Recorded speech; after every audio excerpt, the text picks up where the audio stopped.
types of hands. Welcome. Welcome, everybody. Hi. Greetings, What's greetings, up? greetings. What's up? Welcome to Here to Help You. Hold on. Is this thing covering? No, it's not covering. No, it's not. My dress. Hold on. Let me move this to the side. I Let me can move- still brand and look cute. Let me So move this a welcome, little bit everybody, too. to Here to Help You Yeah. on my TCN TV network. So this is our what? Third show? Third show. It's our third show Yes. for season 2. That is correct. And you know what, guys? I appreciate that. I think a lot of people have been very supportive, not just of myself, but of other shows as well on the network. And I think that's awesome. So community, thank you guys for making our lives a little bit easier by paying attention and sharing and liking and subscribing. We love you guys for that. All Thank you so much. I want to, of course, big up certain people in the room. Of course, the one and only Mr. Browning. He's sitting in the corner today in shots. Big up, big up, big up. Chilling. It's the weather for the shots, you know? Yeah, man. Shots. I mean. Mrs. Anisha, Mrs. Business First. All of a sudden, this girl coming in talking to me about business first. You know how it goes, If. man. But I have to big her up anyways. I appreciate her little self, but she needs to watch herself. All right.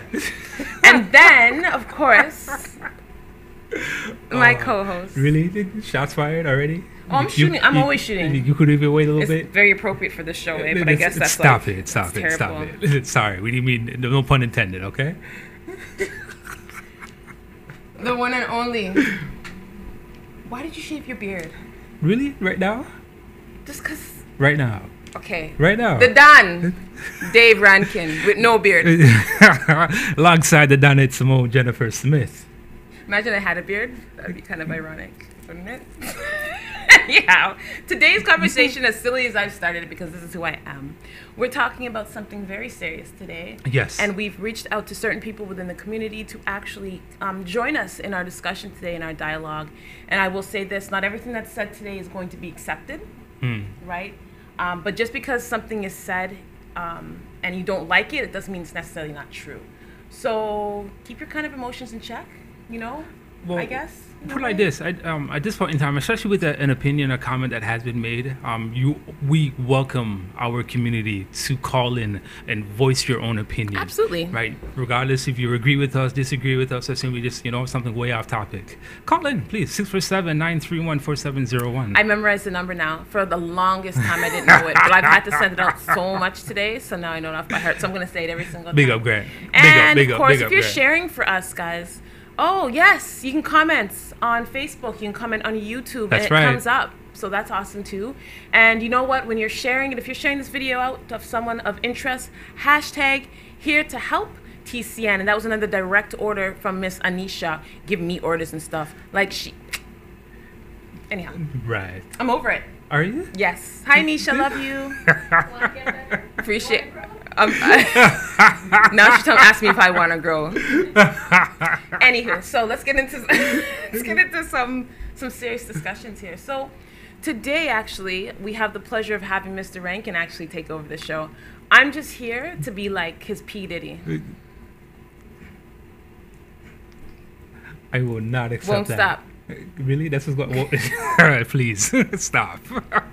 All right, talk to us today. What's going on in Toronto, Dave? Well, as a lot of us have seen over the past weekend, 10 people have been shot. In a weekend. In a weekend. Yeah, 10 people have been shot, including, of course, a few more prominent shootings. And when I mean prominent, I mean we're looking at not just members of gang violence or who have succumbed to gang violence, whether they're part of gangs, innocent bystanders, right, and as well as, of course, members of our entertainment community as well, who have been shot this weekend. Right? It's terrible. I mean, mind you, and hopefully we get a chance to go into some of the statistics as well. If you notice, especially during the summertime, right, things get a little bit hot, so to speak, right? No pun intended again. Of course, none, right? But when you're looking at mass shootings, right, a lot of them tend to happen in the summertime. Do you know that that's actually a sociological phenomenon? I can't remember the name of it. I wish I did. But they say that technically around summertime is when violence does go up. I wonder. Well, think about it. You're outside more. Who's wintertime? In our winter, who really wants to be outside in minus 40-degree weather shooting anything? Okay, well, historically, right, when you're looking at now, of course, us, and as well as let's use Caucasians in We this get sense. active around the sun. Isn't that true too? Is Well, that historical? we're a lot more peaceful because, of course, we grew up in the sun. Of course, warmer climate, of course, lush green, so on and so forth, right? And then, of course, you're looking at those who grew up in the mountains, right, where there's lack of sun, right, lack of greenery, lack of food. So it makes it a little bit harsh because, of course, harsh conditions, right? So, I mean, they would be a lot more prone to violence. What, in the summertime? No, in the winter. Oh, okay. So you're saying in the summertime we turn up, and in the wintertime Europeans turn up? No, I'm talking not even. That's what Dave just said, guys. No, not even that close. That was his. Not even close. Not even close. Right. What I'm saying is this: historically, when we're looking back, of course, from yesteryears. I get it. I get it. Do you? I get it. No, I understand. I hear what you're saying. I get it. I'm just trying to cause trouble. Sorry. Really? Sorry. So back to these massive shootings. Who was shot this weekend? That's of, I guess, notoriety. Well, let's go to the Smoke Dog picture. Smoke Dog, aka Javante Smart. He was 21 years old when him along Ernest Cozy Modekwe, who've been shot as well. Now, for this gentleman here that you definitely see in the left-hand corner. So that's Smoke Dog? That is Smoke Dog. I know. It is what it is, right? Oh. I mean, yeah, go ahead. Let's go ahead. Let's see who's calling in. It's early. No doubt. I appreciate it's all good. Here, Hyundai here. Yeah, hi. This is Robert Small calling. Oh! Robert, how you doing, Mr. brother? Small, how are you? Yeah, pretty good, David Simone. How you guys doing? Very well. We're good. Thank you for calling in. Yeah, that's fine. So, we have some questions. We just started going into some things, but you know what? We had a conversation yesterday, Robert, and some of the things you hinted on were interesting because they were kind of not what I was expecting you to say. But I was like, you know what? This definitely is something that should be put out there. So can you kind of give us your thoughts on all of the violence occurring and, of course, how it's being shown in the media? Yeah, well, I think that what happened with the shootings over the weekend is definitely not depressing for sure, right? Well, we also have to keep in light of like the medium itself, because I just heard this morning that there were actually 11 different shootings across Toronto over the last 3 days. Yeah, right? Yeah. And oftentimes, we have to keep in mind that oftentimes the media focuses on blacks who commit crime, and once again, I repeat, blacks, like individual black people committing crime. And meanwhile, back at the ranch on page 9 of the Toronto Sun, on the, deep in the internet, there's all of these images of like white people committing crimes every day that are not focused on, right? Okay. And we also have to be mindful of that. And also, we also have to keep in mind that as a community, right, that while, yes, these people are people within our community, but they're not symbolic of our community as a whole. That's true. Right? And oppressed people in a racist society are always made to feel like individual people that are bad are somehow symbolic of that community. Meanwhile, the million people in our community that went along their day yesterday and over the weekend that didn't do nothing are not symbolic of that community. So you have a million people in the black community that did nothing over the weekend, but you have 2 or 3 that did do something, and somehow those 2 are symbolic of the actions of a million people. Yeah. Right? True. So and those million people take on the actions of the 2, but don't take on the actions of the million. Right? Truth. Truth. So it just shows how mad things are. So the one thing that I do, yes, it's unfortunate that that the 2 did certain things on the weekend, but I see myself in the reflection of the million that didn't do nothing that weekend. Yes. So I pay much attention to it as 2 divided by a million, really. I see. Yeah, no, I see. And you know what? Something else you did go into was, and I liked that, is the fact that you started talking about the root of some of this, because honestly, to end gun violence, that's something that, as much as it sounds nice to say, it's going to be very difficult to do. But there is other issues in our community that kind of have started these. Can you go into that a little bit? Yeah, because it's hard. Like, I know that people like saying that we got to do something to stop gun violence, but outside of dressing in all levity, outside of dressing up as Batman and patrolling the streets of Toronto, I don't know what in a practical sense you could do to actually stop violence. It's not your job to stop violence. It's the policeman's job. Right? Yeah. That's what the police are employed to do, right? So you don't. So if there's like suicide rate, you don't wonder about starting up a suicide hotline, right? You look for the professionals to do their job. And so with respect to what your job is, your job as a parent, your job as a teacher, etc., that is when you start really focusing on the job that you are given or that you chose to do, and do what you can in that realm. Sometimes, I won't say all the time, right? But sometimes with boys who join gangs, the factual thing, and every criminologist will tell you this, is that males join gangs as a means of having camaraderie with other men, and oftentimes in lieu of a male being in the house, right? Okay. And that's where it starts. There's nobody that would say that that's not true, right? Very true. So the one thing that we can do is once again, in my mind, on a simple matter, is for us to raise our boys to realize that being a man is not just a genetic thing that you're born with, but it's a responsibility, right? True. And for me, with a father in my house, like, I always had a measuring stick of what a man was. When I was 10 years old and my dad was like 30 or 40 something, right? I seen a man as being someone who went out and worked every day, that came back home, that fixed the basement, and that did carpentry. That was my measure of a man, because that's what my father did. When my father and my mother retired back to Barbados, then my measurement of a man, and I was in my 20s or and early 30s, my measurement of a man changed based upon what my father and my mother accomplished. My father retired. He went back home to Barbados. He took care of building the house down there. So once again, even though I felt accomplished as a 30-year-old, I didn't own the big house. I didn't retire, right? So the measurement and now he's 89, and now my measurement man is, damn, can I even live to 89? Right? Yeah. Let alone be retired.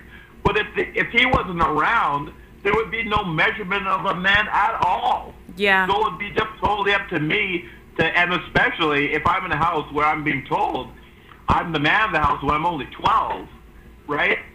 You really don't have a measurement to guide you, right? Yes. And if someone comes along and says, well, a measurement of a man is how many people you hit over the head in order to take their money away from you, like, do you have a balls to do that? Then that's where things start going astray. That's right. And as a man, one thing, if I did something wrong, and I know that some people don't want me to say this, but if I did something wrong and my mother came to me and said, Robert, don't do that again, I can't go back to my boys and say, oh, I can't go with you because my mother told me so, right? That's not going to fly. But if I come back and I say, well, my father, told me that he was really laid out in the law if I don't do this, that would carry weight with them, right? Yeah. So consequently, we can't overlook these dynamics. So we really do have to give a measurement of what a quote-unquote man is for our boys with respect to responsibility. With respect to our females that we don't talk about often, is that if they don't see a male in the house, they grow up and they don't really know what type of qualities they should look for or what they shouldn't look for because they don't have a sample of it that they've seen throughout their whole life, right? Yes. So consequently, they make a lot of bad decisions with respect to the men that they get involved with because they don't know what they're looking for either. And then they're with a man that really sometimes doesn't know how to be one either, right? So Robert, sorry to interrupt you. So you're, just to kind of get, like, really put what you're saying to perspective, for you, your idea is that with all these shootings happening right now, a lot of it has to do with the fact that there's not those strong male figures, especially for the young men in the homes. Well, yes? yeah, I would say that, but it's not just that. It's like it's multifaceted, right? Right, So right. I would never say that guys are shooting up people because they don't have a father in the house. That would be foolish. But it is like 10% of the problem. Got it. Right? Okay, Robert, I have to stop you. Outside of poverty and everything else. I have to stop you. We have to go on a quick break, okay? So when we come back, we're gonna finish our conversation. Yeah, you actually have to pay bills on this? Yeah. We gotta pay some bills. We will be back with Mr. Robert Small. Yeah, okay. Think you have what it takes to bring value to the community? The TCN TV network is expanding and now accepting TV show proposals.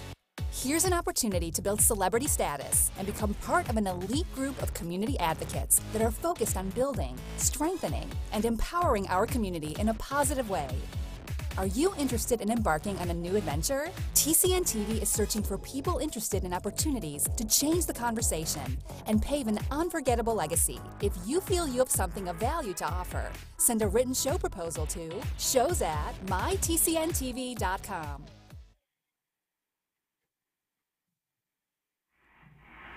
We're back. Thank you very much for tuning in once again to Robert, Here to you Help. sound loud. Hello. Yeah, I'm here. You sounded real loud for a second. For real. All right, so just so you can you just wrap up, Robert, and just give us some more of your thoughts before you dip on us?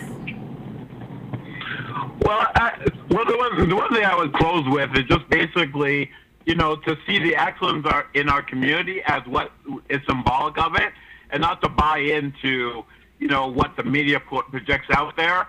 The white community, serial killers are like 99% of the white community. They don't take it on.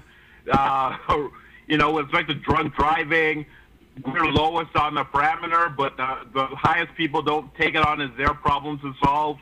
And despite the want for us to solve these things, I think the best thing for us to do is to focus on our members of our own family in order to make them the best people that we can be, and that's where our focus should be, to stop crime in general, but the possibility of any members of our family ever taking someone else's life.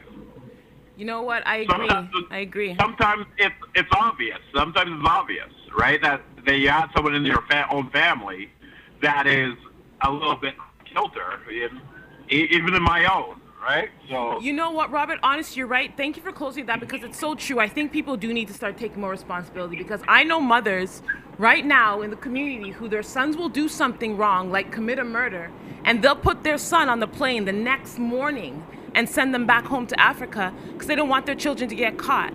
So you're absolutely right. Yeah. There are some things that are going on that it does have to do with the family, and people in the family have to start taking a little bit more responsibility. I agree. Right? So thank you so much, Robert, for calling in. All right, thanks, Dave. Simone, I appreciate you asking me to be part of this. Yeah, thank you so problem. much. Thank We'll you very talk much for your soon.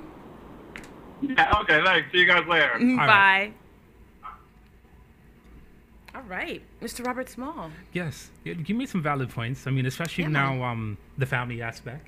Yeah, that's huge. I thought about when he said that. That's when I thought about the whole idea of because I'm telling you, like, the things I know because of the work that we do. I know mothers who have flown their children home. Like I came over and they're like, "Where's your?" Oh, and then I hear that afternoon that there's a shooting or something. And I'm just like, they had to go home suddenly. And I knew these kids. Some of these boys were just up to no good. You could tell. You can tell. Right. I have that bullshit meter. I can tell. But I guess the biggest question of all is it comes down to when does our lives matter to us? Right? That's the biggest question when it comes down to, like, there's a value system that, as you can see, especially with the 11 shooters, the last one being early this morning, It's gone. It has been diminishing. There's no value on life. Exactly. Right? Yeah. Mind you, none of us have known in regards to like what causes the shooting, whether it's a rival gang, whether it's, of course, I don't know, somebody just having a bad day. There's some stuff can happen in Toronto right now. Yes, regardless of the fact, right? But where's the value? Yeah. Well, let's show one of the clips. Let's show, and we're over there now. Oh. Let's show. Now we are. Let's show one of the clips that you got, so people can see people, because not everyone lives here. Like, we have some viewers in England, I know, who are watching. So let's take a look at what's happening. Roll any one of the, of course, the news clips that we got from CBC. Arrests like these will help, but it isn't the only solution.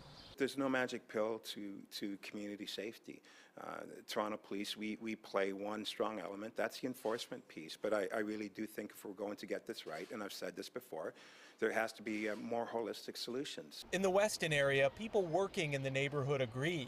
Chiara Padavani would like to see more support here for housing, employment, and community services. We need the city to come in and we need them to provide those services. Meaningful opportunities for youth need to be happening here in Weston and in Mount Dennis, because that's the way we're going to get to the root causes of crime. One of my mentors says that for many young men, it's easier for them to get a gun than it is a job. Ed Gow Jr. works with young fathers in the neighborhood. He says a lot of young men here are looking for support and opportunities, and when they can't find it, turn to gangs. When men come through our doors, the three biggest things they're asking for most of the time is... Hello? Greetings. Yep, I'm hearing the greetings, but it sounds faint. Speak up. No. Can you hear me? I can hear you. Can you hear me? Yes, it's not as loud as I'd like, but maybe it's age, you know? Uncle Louis, greetings. How are you, sir? You know, it's been a very hot day. Yeah, I could imagine. I'm not only speaking about the weather. Hi, Uncle Louis. Hello, my friend. It's been a long time. How are you doing? Keeping busy. Like, this is non-stop, the work that we do, right? Yes, especially with the work that you do. So what's happening out there? You know what? Everybody's getting all excited, even though we told them it was about to happen. Everybody was turning a blind eye. They were ignoring, denying, running around telling us how safe the city was. And the numbers were not telling us the same story. There's a scene in Jaws, the movie, you know, the one with the big shark? Yes. Yeah. Where the mayor is running around the city along the beach, telling everybody how safe the water was.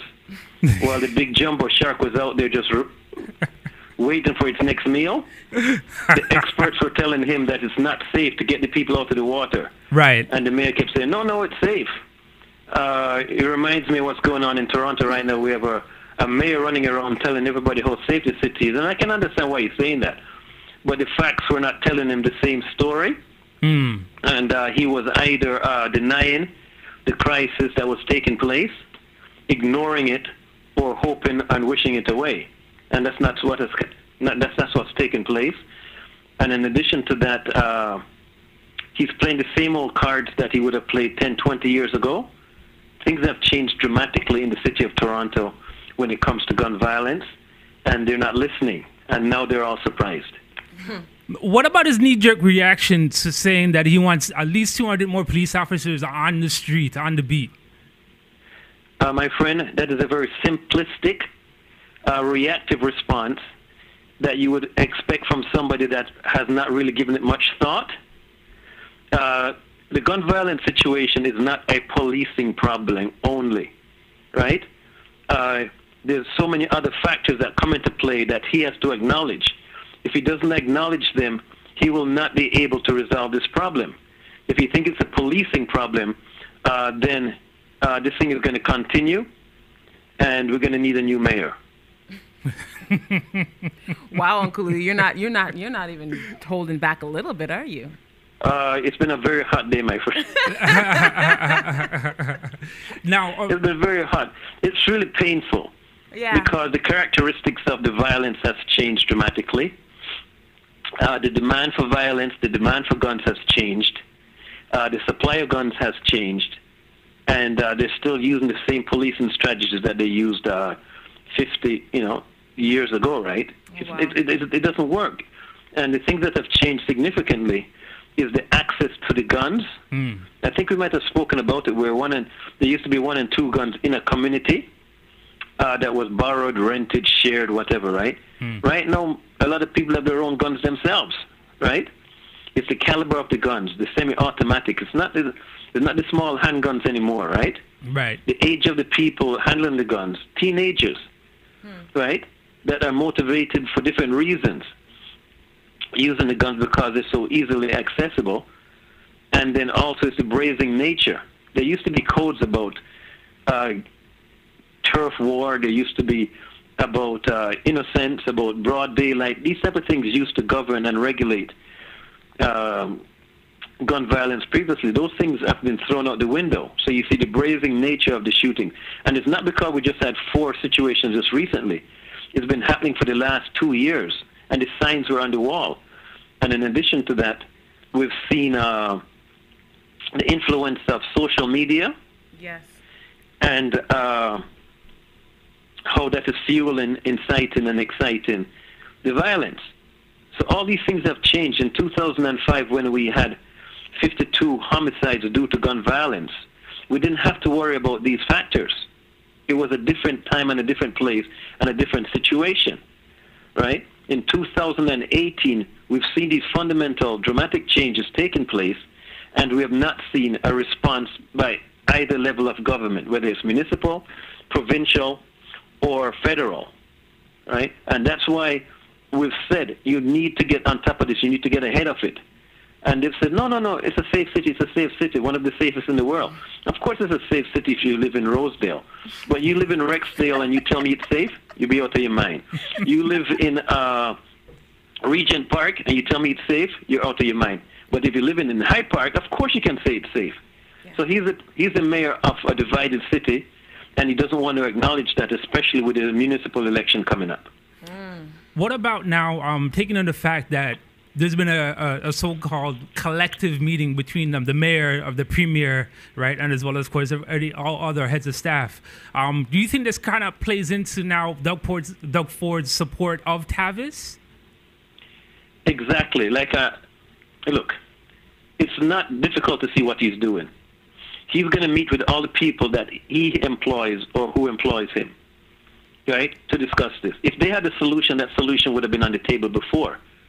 So meeting with Doug Ford, who I'm already seeing the mayor talking about thugs. That word was used by Rob Ford. You know, I don't believe in hug a thug programming. Mm-hmm.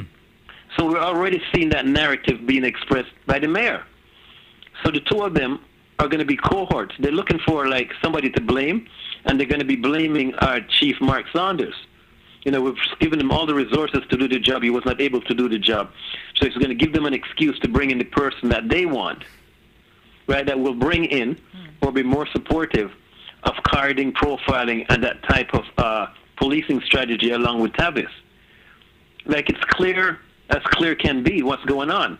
And who's going to pay the price? Who's going to lose out in all of this? It's us. It's our community. It's the young ones, right? Yes. And that's why I can't really trust the two of them working together on this issue. And that's why we have demanded for the longest time that because everything has changed so dramatically, that they should invest some time in bringing all the stakeholders to the table, right? You can bring the different levels of government. You can bring in the police. You can bring in corrections. You can bring in probation. You can bring in Toronto Community Housing, the employers. You can bring in the academics, the educators. You can bring in the social service agencies. Bring in people that are experts in what's going on in social media, right? Bring in experts from the art industry, the artists, the music business, right? Bring in media people. Put them all around the same table and say, look, something has changed there. We can't allow this to continue. What has changed and what can we do about it? He's reluctant to do that. He's only meeting with his close friends or people that he employs. What are they going to tell him, right? So him meeting with Doug Ford, I can imagine what would be said in that meeting. You put me into that meeting, everything would change dramatically. Of course. Right. Of course. Right? So this is what's going on. So it's predictable to a fault right now. And while this is being played out, our young ones are pointing the guns at each other and seeing who can outshoot and who can outgun each other. Wow. Wow. Uncle Louis, thank you very much for your thoughts. I'm hoping that's add some value to the narrative. You did. You have definitely brought perspective. And you know that I'm here. Always. Like the people that are down on the street look like me and you. We better be concerned. And if we entrust Doug Ford and John Tory to solve this problem, then actually we're becoming an accomplice in their scheme. Thank you once again, Uncle Louis. Thank you. And thanks for having me on again. No worries at all. Take care now. Awesome. You know what I appreciate? And you know what? When we come back, actually, because we have a couple more calls I'm sure going to be coming in. Yes. So you know what? We're going to take a break. And when we come back, we'll review what Uncle Louis had to say. No doubt. Okay? See you guys soon. Are you retiring smart? Make your home's equity work for you. With your home's equity and our 30 years of experience, the Retire Smart Properties team can help you achieve the quality of life you've always wanted. Our services are 360 degrees. We'll give you advice, take care of staging and selling, and help you find the perfect home and community to transition to. It's time to enjoy the retirement lifestyle you deserve. Visit our website today to learn how you can use your home to retire comfortably. The Retire Smart Properties team, powered by RE/MAX West.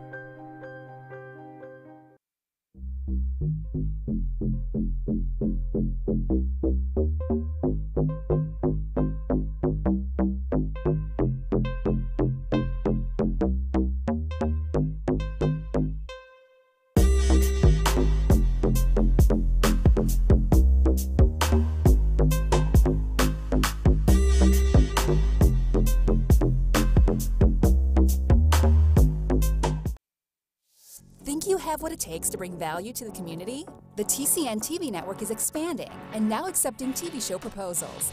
Here's an opportunity to build celebrity status and become part of an elite group of community advocates that are focused on building, strengthening, and empowering our community in a positive way. Are you interested in embarking on a new adventure? TCN TV is searching for people interested in opportunities to change the conversation and pave an unforgettable legacy. Welcome back, everybody. Yes. You know what? People don't, because we didn't have really time. We kind of came straight from the video and went right into the phone call, because you know what? And we appreciate it. We need people out here speaking, so that's what the show's for. That's what this platform is for. So introduce Uncle Louis. Yes, Louis Marsh from the Zero Gun Violence Movement. That's why he's so involved passionate in this. Of course, I mean, he's led rallies. People from all different cultures. Of course, we're dealing with families who have suffered, right, from of course, victims of gun violence, right? Not only does he work with, of course, for those families, but he also does work with those who have pulled the trigger. So he's seen the stories on both sides of the fences, right? He's someone, of course, who's very much valued in our community. And once again, we thank him very much for taking his time out of his busy day. Appreciate it. We really do. We appreciate anyone who called in. Robert Small, thank you as well. It's again, perspective. Right. They both had good perspective, different angles, different, for, again, like you said, Uncle Louis more so in the trenches, right? But from the outside, Robert Small has a perspective coming from someone who had a father, and he understands that idea of family values, things that you were talking about, right? Yeah, at the end of the day, I mean, we have to see each other as valued, right? Not only, of course, looking in, of course, our brothers and sisters' eyes, right? But looking at ourselves in the mirror and see what type of value we have for ourselves. Yeah. I mean, at the end of the day, of course, we're looking at not having the playing field all level, and we get that. Right, but at some point in time, we can no longer use that as a crutch. Yeah, no more victim mentality. At some point, you have to take responsibility for your actions. For sure. Right? For sure. So, what would you like to go into? Because there's a lot to cover. Yeah, you know what? For those who don't know, Doug Ford, during his campaign, he mentioned, of course, his support for bringing back Tavis. So it's going to be very interesting what's going to happen from here on in, right? Mayor Tory has he said he wants at least 200 more police officers on the street. Yes, so I mean, it's very interesting. Could we go to the video with Doug Ford telling everybody his support for Tavis? As soon as we start excluding the police, we have problems in society, I can assure you. But I'm in favor 100%. As a premier, to get involved with the Tavis program as well. The Tavis program was good, but then it was cut. the TAVIS program, give extra funding for community policing. That is absolutely critical. No. So as Premier, I will put... I actually disagree. The TAVIS program actually has traumatized many community members. And I disagree with you, my friend. You cannot... TAVIS was a racist police division. The amount of youth that I talked to that told me about their experiences, Mr. Ford, you have to listen to this young man. And it is no way we should go back to that. Always open. Thank you. If you don't want to call it TAVIS... So we see there in regards to Doug Ford's support of TAVIS. I mean, TAVIS, for those who don't know, TAVIS terrorized. Dave, you're not here for one. Of course.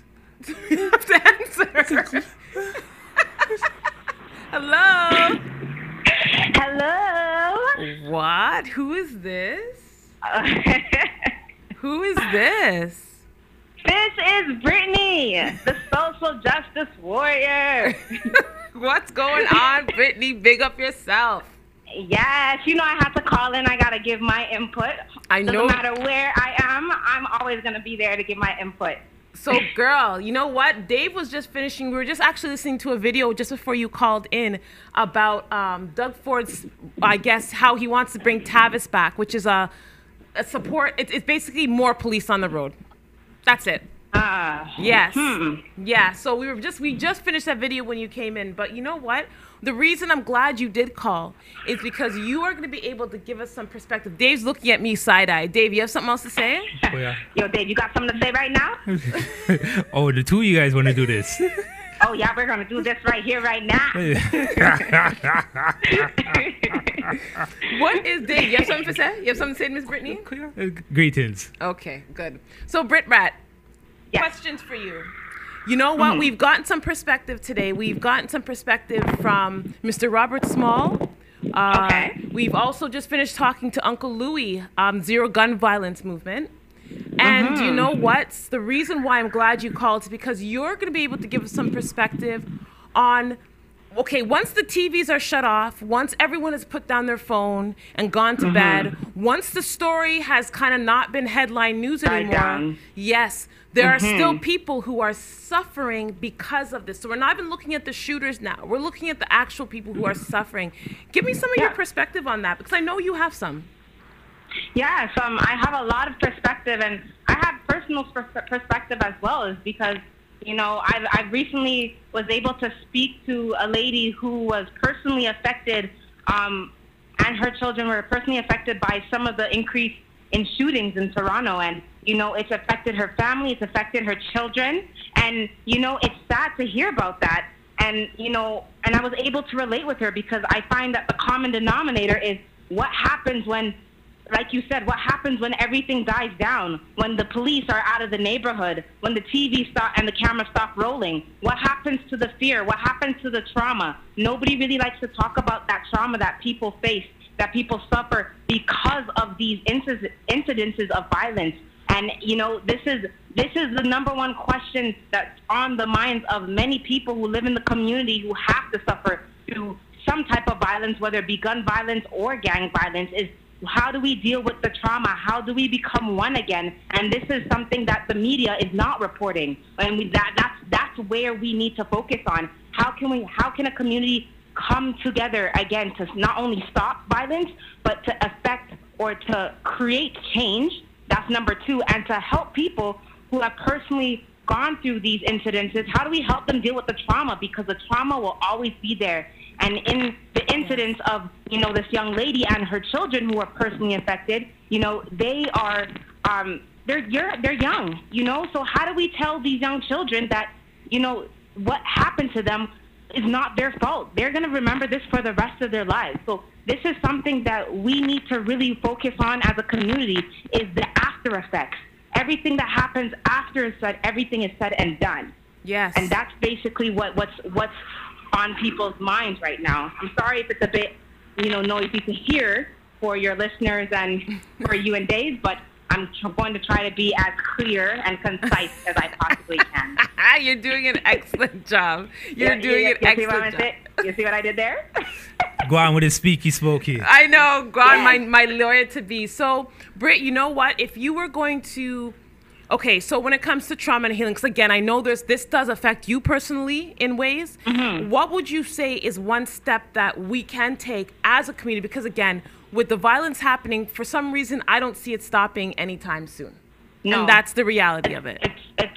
We live in the 21st century. There's always going to be a few bad apples, but if it's up to me, I say one very important step that we can take as a community is to talk about it. Talk about what's going on in the community. Talk about what's going on in the schools that is contributing to an individual who would pick up a gun or pick up a knife to hurt somebody. Talk about what's going on within the home. Talk about programs or any type of funding programs that are offered by people in the programs that are not offered in the community that can be offered in the community that will help people, or especially the youth, to stay away from incidences like that. But the first thing that I would suggest is we need to start healing our people. We need to start talking to people and getting people to talk about how they feel.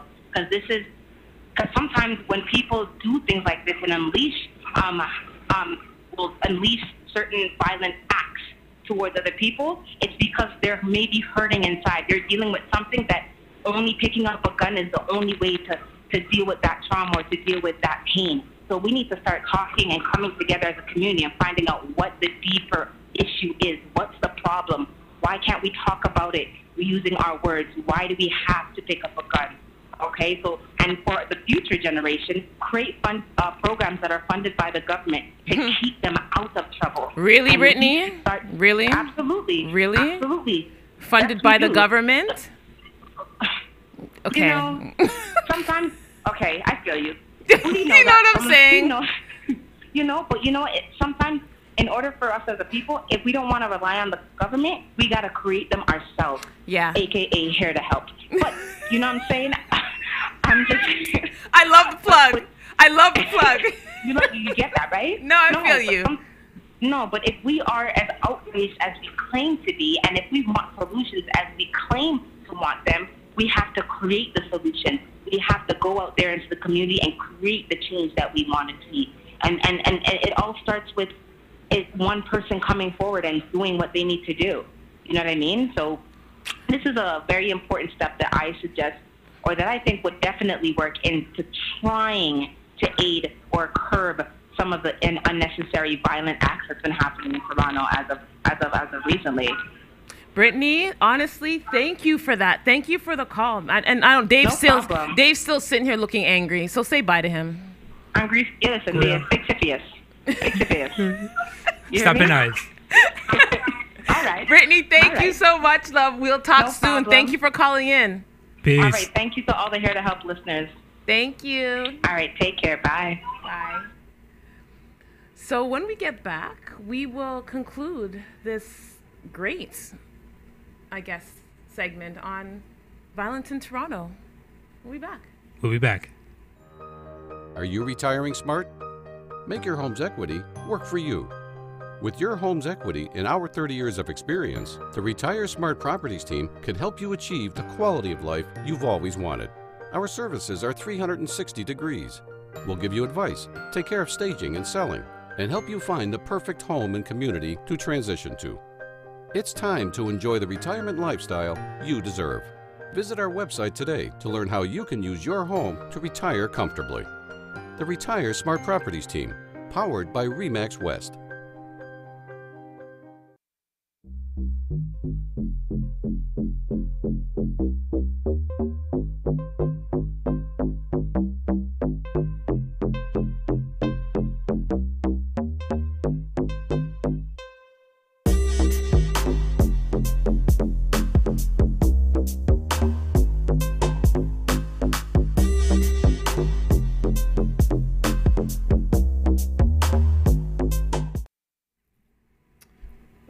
Everybody. Welcome back. Welcome back. So if you're just joining us right now, a couple things. So again, if you like the content on the segment today, the last 3 segments, please be sure to like, comment on it. Please comment and share. I saw a comment come up. Who was that from? I'm not sure. There it is. Dave, can you read that comment for me, please? I can't see it. I'm blind.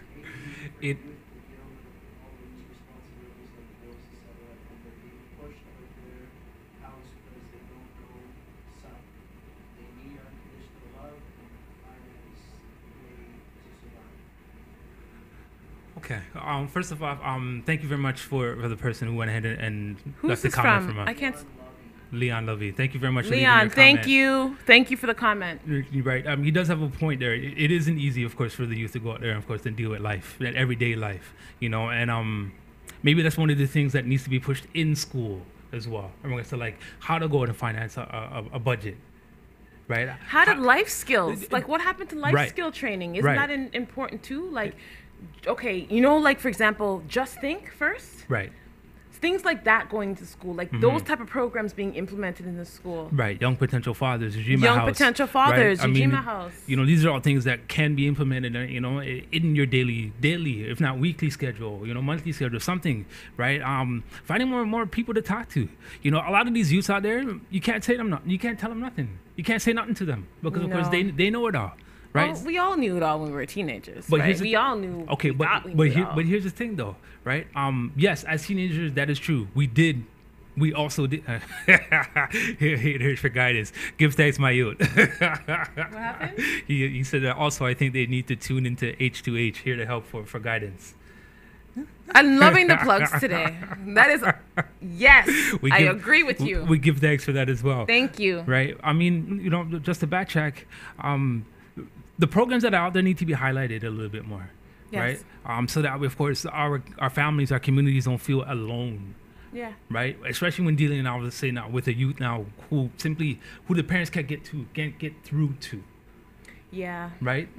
Maybe somebody else comes into the home or they take, of course, to the program where, they see other like-minded youths, who have gone through the similar struggle, right? And in this case, who have either slowly come out or, on their way out of that struggle, right? So that they can go to relate to that story, right?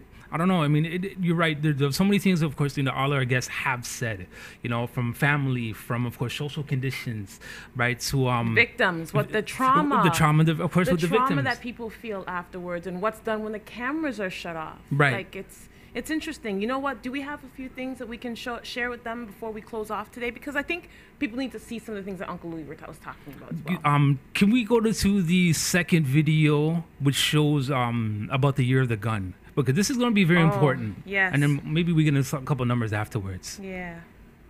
2 people killed, 5 more injured as shootings continued over the weekend in Toronto. The latest early this morning at King and Portland. Police say it could have been a drive-by shooting. Mayor of Toronto, John Tory, has responded that the police will, in his words, do everything possible to root out the thugs. While Toronto Police Chief Mark Saunders says that people should... A 21-year-old rapper known as Smoke Dog was one of the people killed on Saturday. Jacqueline Hansen is at a gathering to remember him. Jacqueline. Ian, the people here want the violence to stop. This is a display of what Javonte Smart meant to his family, his friends, and the community. But it is also a reflection of an unsettling reality of how violence in this city is taking the lives of young people. Just last night, there was another candlelight vigil. Ernest Modekwe was shot and killed Saturday along with Smart in broad daylight. I want the violence to stop, I don't want to see my friends dying and stuff. I lost 2 of my friends in one day, Smokey too. It's just not right what's happening in the city, While Jacqueline. Toronto's mayor says he is going to reach out to the Premier of Ontario and the federal public safety minister to mount some kind of joint effort against the violence. For those around for the first so-called Summer of the Gun, that may sound familiar. In regards to the gunplay, it's gotten out of hand. I think it has to stop. This is too much. If you're going to be that brazen, we're also going to be that brazen in what we need to do to solve this problem. Toronto's Summer of the Gun actually extended throughout 2005. In nightclubs, on streets, even in a church, Toronto saw gun violence on a level it hadn't experienced in decades. The victims as young as 4. They parked the car right there where that gray car is. Then they started to shoot me. Then came the Boxing Day gun battle in the city's busiest shopping area that left a 15-year-old dead. Politicians responded to the pressure to act. Should they choose to become a criminal with a gun, then we will work as hard as we can More prosecutors were hired, more police, and Toronto launched TAVIS, a new police task force that moved into troubled neighborhoods. This area here as well is hot to trot. TAVIS got controversial. It relied heavily on police checks known as carding. That program has impacted this community, has traumatized this community in ways that up to today. Did any of it work? Well, from a 2005 homicide rate of 2 killings per 100,000 residents, Toronto's gun homicide rate started to trend downward gradually, but it appears that a couple of years ago it started rising again. As of this summer, gun homicides are already up about 40% from the same time last year. Whether Toronto's strategy was responsible for reducing the gun violence is not clear, but TAVIS was disbanded last year, and Ontario's premier campaigned on a promise to bring it back. Wow. Powerful information, no? Definitely. Right. From, of course, the first clip that we shown in regards to Smoke Dog, once again, and you know, a part of his MC click there, right? It's interesting how everything from here in will be unfolding. Of course, they will be making the argument where when TAVIS was established, the level of crime or criminals or criminal activity, especially shooting-wise, right, has decreased. But then again, there was no police force enforcing or any set of laws or rules against TAVIS as well, right? They pretty much had free range in regards to the level, of course, terrorizing, you know, local community members, you know, our people, especially going to what they consider to be, of course, at-risk neighborhoods, right? And simply just having their way, right? Jane and Finch community knows of TAVIS very well. Rexdale, Regent, they know of TAVIS very well. Dixon Towers, they know of TAVIS very well, right? So I'm not saying that TAVIS now wouldn't be a means to an end, right? And wouldn't assist, right? However, though, at this point in time, I think there needs to be more communication. And community involvement. Should not the community members be as involved in this, in these high-risk areas? Yes. Would that maybe to get some members, and like Uncle Lee was saying, bring people like him into, like, why would you not want people from the community who know more about what's going on? Right. You know, Doug Ford alluded, especially when he spoke to the Somalian community, you know, having a Somalian police officer go into, of course, these areas. Right, I'm not sure that this will go ahead and deter criminality, but at least it'll give a lot of these youth someone that he can go ahead and you know, relate to in some sense.